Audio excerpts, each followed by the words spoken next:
Here's why a second Trump term is so important. 2016 was a populist revolution, and ever since, the establishment have been desperate to get their power back. Russia, Mueller, impeachment. The bureaucracy, the establishment media, Democrats, never Trump Republicans, John Bolton with his book. They're desperate to show that Trump was a one-off, short-term event, a historical aberration. We can turn 4 years of Donald Trump into a historical aberration. Historical aberration. Historical aberration. Historical aberration. Amazing he could string two words together consistently. We have to show that Trump's election was not a short-term aberration, but the start of a long-term change to right the wrongs of the establishment's 50 years of failure.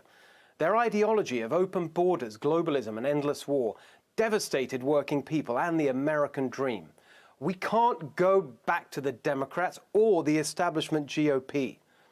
We must show that this is a new, enduring conservative populism, pro-business on tax and regulation, and pro-worker on trade and immigration, pro-America on defense, and pro-family on paid leave and tax credits, conservative judges and criminal justice reform, law and order and justice.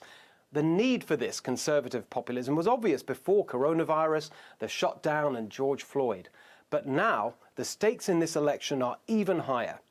The shutdown has destroyed the economy. The only way to rebuild it is with an aggressive pro-growth agenda. The Democrats, they're off on Planet Pelosi with a mad pro-government agenda. We'd see sclerosis and slump that would make the 1970s look like the Reagan boom. The Black Lives Matter protests have highlighted the evil of racial inequality. The only way to reverse historical injustice is with a pro-opportunity agenda on education, housing, jobs, family, community, and more. A Democrat win in 2020 would be a tragic setback for African Americans. On top of that, we now know what kind of a leader Joe Biden would be. He wouldn't be a leader at all. He's a follower, a weak, corrupt, mentally malfunctioning cipher, being pulled further to the left every week. Look at some of the people running his policy groups. AOC on climate change, Pramila Jayapal on healthcare, Marsha Fudge on education. The loony left will be the puppet masters of a Biden presidency. Here's the establishment scheme for November. Keep the House, take the Senate, take the White House. Then use unconstrained power, not just to defeat Trump, but to crush the populist revolution. They will abolish the legislative filibuster, so they only need a simple majority in the Senate.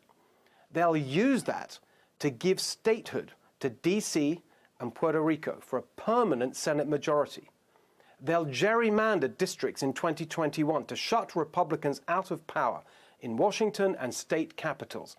And they will pack the Supreme Court to gain permanent control of the judicial branch, destroying the Constitution and giving unlimited power to the administrative state. You think this kind of establishment fascism couldn't happen here? Trump has driven them all crazy.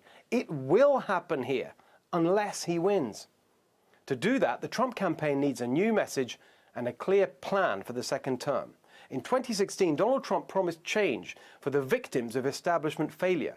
He did that with historically low unemployment and high earnings growth for the lowest paid workers, and especially for African Americans, for whom he also delivered criminal justice reform, opportunity zones, and record investment in HBCUs.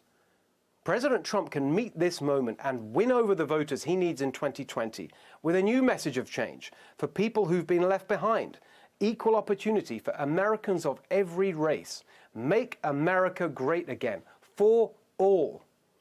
To support that message, the president needs clear, simple policy ideas on the four big issues that will swing votes in November.